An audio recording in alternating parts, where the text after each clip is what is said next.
Good morning to all. So today I will be beginning the paper The World Classics in Translation, and I will be sharing this paper with Sunny sir. So basically this paper we have three major modules. So the first one is regarding the poetry. So I will be dealing the first module and third module. So the first module is regarding the poetry section, in which the Divine Comedy, then the Reunion, and also the I Loved You. So these are the three poems that we have to focus on. Basically these are the three epics that we have to focus on, and also the introduction part for this, which includes the Iliad and Odyssey. Then we have the module 3, which includes the fiction and short stories. So in this section I will be dealing the two chapters from that, in which the Repentant Sinner by Leo Tolstoy and also the Notes from Underground.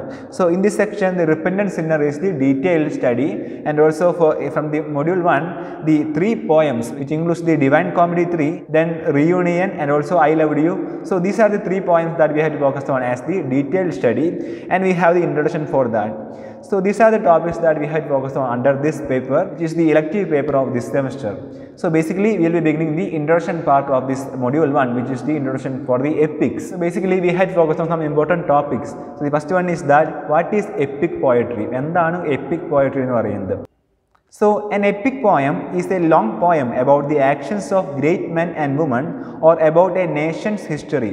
For example, Homer's Iliad, Odyssey, then Virgil's Aeneid, then John Milton's The Paradise Lost, and also we have the Divine Comedy. So these are the examples for the epic poetry. Regarding the epic poetry, an epic poem is a long poem about the actions of great men and women, or about a nation's history. Then we have another important topic, in which the two epics by Homer. So basically we have two important epics by Homer, which includes the Iliad and Odyssey. So the third topic that we had to focus on is that regarding the epic poem, which is the Iliad. So the Iliad is an ancient Greek poem traditionally attributed to Homer, and it was set during the Trojan War, the 10-year siege of the city of Troy, by a coalition of the Greek states. It tells of the battles and events during the weeks of a quarrel between King Agamemnon and the warrior of Achilles. So here the siege means ubarodhikkuva, and then coalition means samyojikkappetta. So the Iliad basically it is an ancient Greek poem, and it traditionally attributed to Homer. So it is the one of the most important work by Homer, and it was set during the Trojan War, which is the 10-year siege of the city of Troy by a coalition of the Greek states.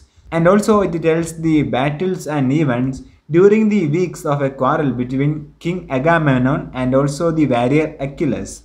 Now we had to focus on regarding the epic poem, which is the Odyssey.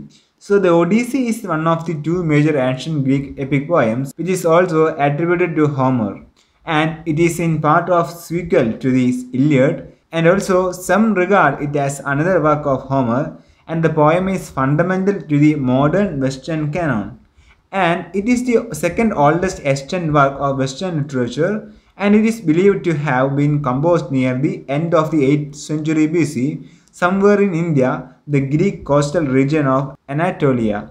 So this poem is the fundamental to the modern West canon, and also it is the second oldest extant work of Western literature. Then another important topic is that how does an epic poem begins? എങ്ങനെയാണ് ഒരു epic poem start ചെയ്യുന്നത്? So basically the narrator begins an epic poem by stating his argument for epic theme, invokes a muse or guiding spirit to inspire him in his great understanding.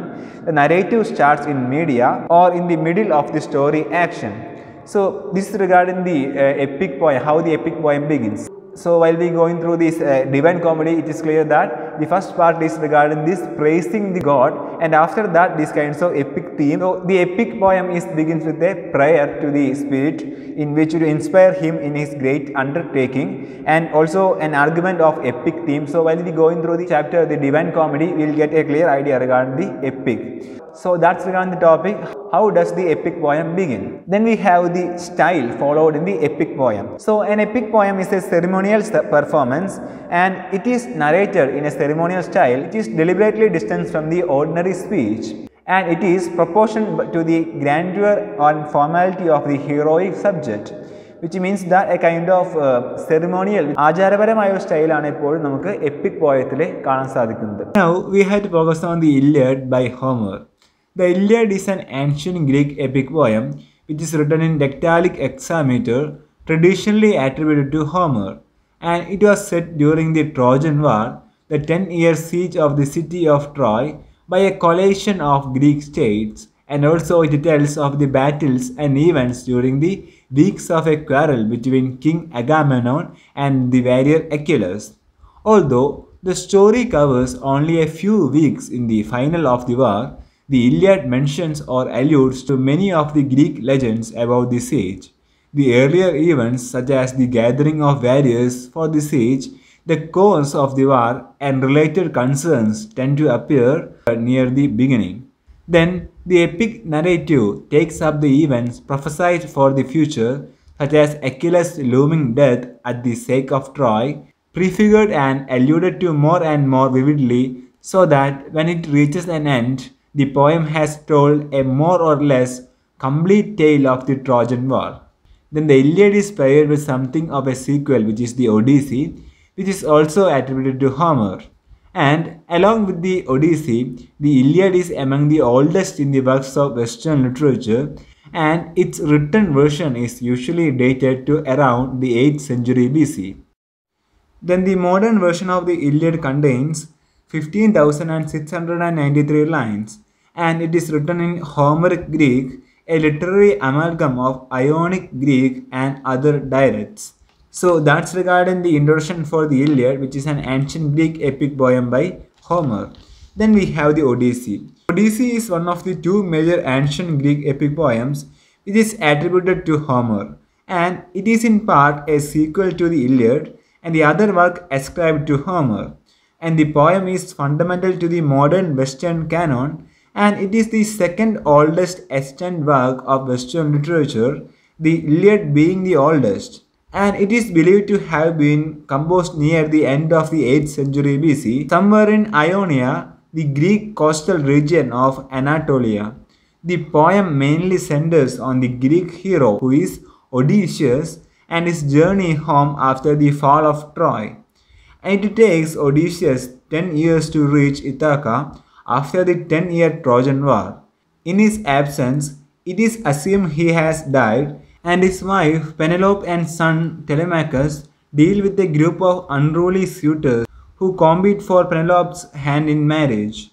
It continues to be read in the Homeric Greek and translated into modern languages around the world.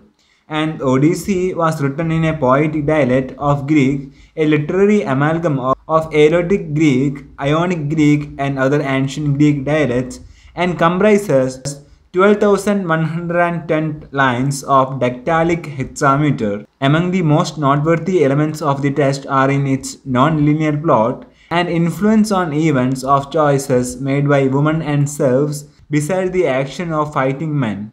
In the English language as well as many others, the word Odyssey has come to refer to an epic voyage. And also, the Odyssey has a lost sequel, the Telegony, which was not written by Homer.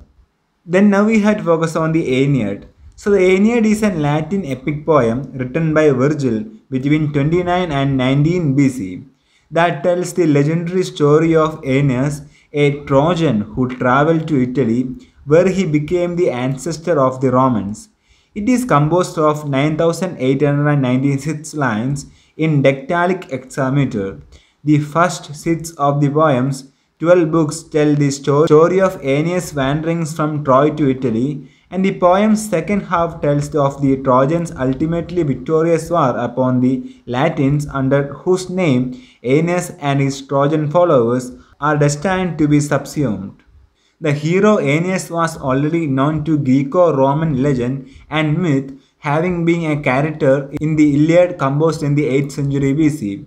Virgil took the disconnected tales of Aeneas' wanderings, his vague association with the foundation of Rome, and a personage of no fixed characteristics other than a scrupulous piety, and fashioned this into a compelling founding myth or national epic that at once tied Rome to the legends of Troy, explains the Punic Wars, glorified the traditional Roman virtues, and legitimized the Julio-Claudian dynasty as descendants of the founders, heroes, and gods of Rome and Troy. So this is regarding the Aeneid, which is the Latin epic poem written by Virgil between 29 and 19 BC. And also it tells the legendary story of Aeneas, who is a Trojan who traveled to Italy where he became the ancestor of the Romans.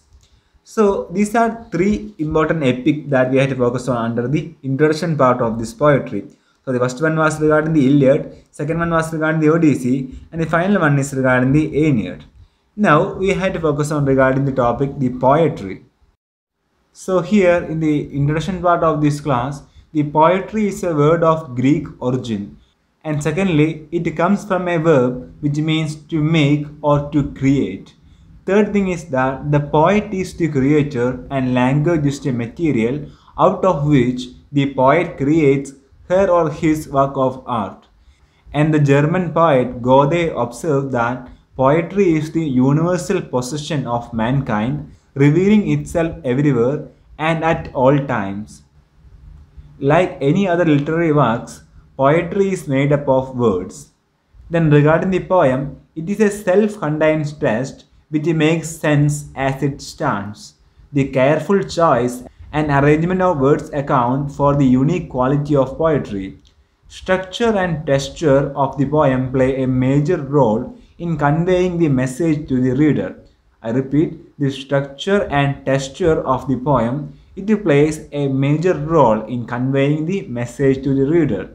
In addition to the sound quality, a poem makes intense use of language which results in a greater concentration of meaning than is commonly found in prose. So here in the poetry, we had to focus on the two important things. The first one is that the structure and texture of the poem play a major role in conveying the message to the reader. Secondly, in addition to the sound quality, a poem makes intense use of language. So basically, intense use of language in the poem, which is very important regarding the concept of this poem, and also it results a greater concentration of meaning than is commonly found in prose. So basically, a poem makes intense use of language and also it makes a greater concentration of meaning than which is commonly found in a prose. In approaching a poem, it would be preferable to ask the text a few sample questions which would be helpful to understand the poem in a better way. So here we have 7 important questions based upon this poem. So the first one is that what is the poem about? പോയത്തിൻ്റെ ഒരു content എന്താണ് ഈ poem കൊണ്ട് ഉദ്ദേശിക്കുന്നത്? Secondly, who is the voice speaking in the poem? So which means that who is the speaker in this poem? Then thirdly, who is the poem addressed to? ആരെയാണ് ഈ poem address ചെയ്ത് വെച്ചിരിക്കുന്നത്? The fourth one is that what are the figures of speech used in the poem? So basically the figures of speech which is used in this poem, and then the structure of the poem, then the tone and mood of the poem, and finally the setting and context of the poem. So while going through these 7 questions based on this poem, in which the first one was regarding what is this poem about, second one is the voice speaking in this poem, regarding the speaker of this poem, third one is regarding who is this poem addressed to, then the fourth one was the figures of speech used in this poem, then the structure of the poem, tone and mood of the poem, and finally the setting and context of the poem. So that's regarding the introduction for the poem. Now we have to focus on the theme of the poem, which is Odyssey. So the poem mainly centers on the Greek hero Odysseus, known as Ulysses in Roman myths, and his journey home after the fall of Troy. It takes Odysseus 10 years to reach Ithaca after the 10-year Trojan War. In his absence, it is assumed he has died, and his wife Penelope and son Telemachus deal with a group of unruly suitors who compete for the Penelope's hand in marriage. So this is regarding the theme of the poem, which is the Odyssey. So basically this poem mainly centers on the Greek hero who is Odysseus. So Odysseus is the hero in this poem, and also he is also known by the name Ulysses in Roman myths. His return journey to Ithaca after the fall of Troy. So തിരിച്ച് സ്വന്തം നാട്ടിലേക്ക് വരുന്ന ഒരു hero ആയിട്ടാണ് നമുക്ക് Odysseus എന്നൊരു ക്യാരക്ടറിനെ നമുക്ക് ഈ ഒരു പോയത്തിൽ കാണാൻ സാധിക്കുന്നത്. Then regarding the theme of the epic poem, which is the Aeneid is a Latin epic poem which is written by Virgil between 29 and 19 BC that tells the legendary story of Aeneas, a Trojan who traveled to Italy where he became the ancestor of the Romans. And it is composed of 9,896 lines. The first 6 of the poem's 12 books tell the story of Aeneas wandering from Troy to Italy. The poem's second half tells of the Trojans' ultimate victories of war upon the Latins. So, രണ്ട് പാർട്ടായിട്ടാണ് Aeneid എന്നൊരു work epic poem തിരിച്ചിരിക്കുന്നത്. So, the first one is regarding the story of Aeneas wandering from Troy to Italy. So ട്രോയിൽ നിന്ന് ഇറ്റലിയിലേക്ക് വരുന്ന wander ചെയ്ത് വരുന്ന ഒരു ഹീറോ ആയിട്ടാണ് ഏനിയസ് നമുക്ക് ആദ്യത്തെ ഒരു ഭാഗത്ത് കാണാൻ സാധിക്കുന്നത്. Then the poem second half tells of the Trojans ultimate victories of war upon the Latins. And the second one is regarding the ultimate victory of war upon the Latins. So this is regarding the theme of the epic poem, which is the Aeneid. So basically it is a Latin epic poem written by Virgil between 29 and 19 BC, which tells the legendary story of Aeneas. So now we have to focus on some important questions from this section, in which the introduction part of this module 1, which is poetry. So basically the Virgil's Latin poem, the Aeneid, is an epic. So Virgil's Latin poem എന്ന് പറയുന്നത് the Aeneid എന്ന് പറയുന്നത് ഒരു epic work ആണ്. Second thing is that which epic did serve as a model for John Milton's Paradise Lost. So ഏത് വർക്കാണ് John മിൽട്ടൻ്റെ paradise ലോസ്റ്റിന് ഒരു മോഡലായിട്ട് എടുത്തിരുന്നത്? So basically the answer is the Aeneid. Then the third one is that who is the hero of the epic, the Iliad? So Iliad എന്നൊരു എപ്പിക്കിലെ hero ആരാണ്? So basically the answer to this question is that the Achilles, who is the Greek warrior. So Achilles is the hero in the epic, which is the Iliad. Then the fourth one is that Virgil's Aeneas is the son of goddess who is Aphrodite. So basically Virgil's Aeneas is the son of the goddess who is Aphrodite. The next question is that who is the son of the Odysseus? Odysseus's magan ആരാണെന്ന്? So basically the answer is Telemachus. So Telemachus is the son of the Odysseus. Then who is the Odysseus' wife? Who is this Odysseus' wife? So basically Penelope is the Odysseus' wife. Then who is the Odysseus' protector? So the goddess Athena is the Odysseus' protector. So this is regarding the epic, which is the Odyssey, in which who is the Odysseus' protector? ആരാണ് Odysseus എന്ന ഹീറോനെ protect ചെയ്യുന്നത്? So basically the goddess Athena. Then the meaning of Odysseus in Greek. So basically the meaning of the term Odysseus is trouble in Greek. So ഈ പോയത്തിൽ നമുക്ക് കാണാൻ സാധിക്കും Odysseus എന്നൊരു hero പല troubles കൂടി കടന്നു വന്നിട്ടാണ് അവസാനം തിരിച്ച് ഇത്താക്കയിലേക്ക് തിരിച്ചു വരുന്നത്. So basically the name suggests that the trouble in Greek. So these are some important questions from the poetry, the introduction for the poetry section. So these are the topics that we had focused on under the introduction part for the poetry, the module 1. So the first one is that what is an epic? എന്താണ് epic? Definition for the epic. Then after that the two important epics, which include the Iliad and Odyssey. And after that we have these two important epics that we have to focus on. And then we have the style followed in the epic, and also how does this epic poem begin. So these are the topics that we had to focus on, and also the themes of these epics. So regarding this paper, we don't have a prescribed test, so we had to focus on the notes based on this textbook, and also we have this textual side of this poem, in which the Divine Comedy, I Loved You, the Reunion, etc., and also the Repentant Sinner. So we had to focus on these materials from the online sources. So I will be sharing all these kinds of content at the time of the introduction. So today we discussed regarding the introduction part of this module 1, which is the poetry, and also we focused on the topic the epics. What is an epic, and also different types of epics, for example the Iliad and Odyssey, and also the style followed in the epic, then also the kind of these themes. Finally we discussed regarding the Iliad, then Odyssey, and also the Aeneid. So that's for today. Thank you. Happy learning.